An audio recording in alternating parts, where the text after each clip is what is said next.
Guys, welcome back to my YouTube channel. আর আজকে ছিল সরস্বতী পুজো। আমি শাড়ি পরে তৈরি হয়ে গেছি ঘুরতে বেরোনোর জন্য। আর এই হলো আমার স্কুটি, আর এই হলো আমার ঘুরতে বেরোনোর পার্টনার।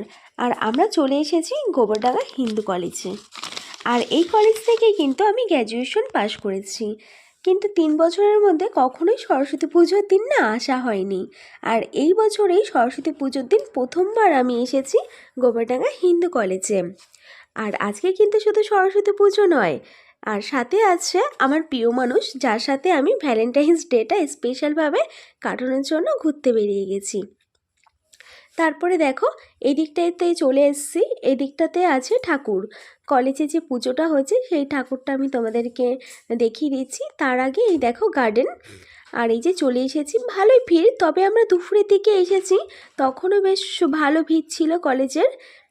এই দেখো তোমাদেরকে আমি ঠাকুরটা দেখিয়ে দিলাম একদম কাছ থেকে নিয়ে। জয় মা সরস্বতী, তুমি বুদ্ধির দেবী, বিদ্যার দেবী, তোমাকে অনেক প্রণাম। তারপরেই চলে আসলাম এই যে কলেজের মাঠের দিকে। দেখো গাইস, কত কাপেলরা বসে আছে, আর আমরাও এখানেই বসে অনেক সময় কাটাবো, অনেক সুন্দর সুন্দর মুহূর্ত। ভালোবাসা সত্যিই খুব সুন্দর যদি মানুষটা সঠিক হয়। আর এই হলো আমার ভালোবাসার মানুষ। ভালোবাসার মানুষের সাথে সময় কাটানোর যে ফিলিংস, যে খুশি, সেটা কখনোই বলে বোঝানো যায় না। আমি আজকে ভ্যালেন্টাইন্স ডে উপলক্ষে ওর জন্য একটা গোলাপ এনেছি, আর সেই গোলাপটা দিয়েই আমি এখন ওকে প্রপোজ করব।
জানো তো, ফার্স্টে না ও চোখ বন্ধ করে করতে বলে আমার সাথে একটু মজা করলো, তারপরেই দেখছি গোলাপ ফুলটা দিল, প্রপোজ করলো। আমি তো ভীষণ খুশি, সারপ্রাইজটা পেয়ে পুরো অবাক হয়ে গেছি।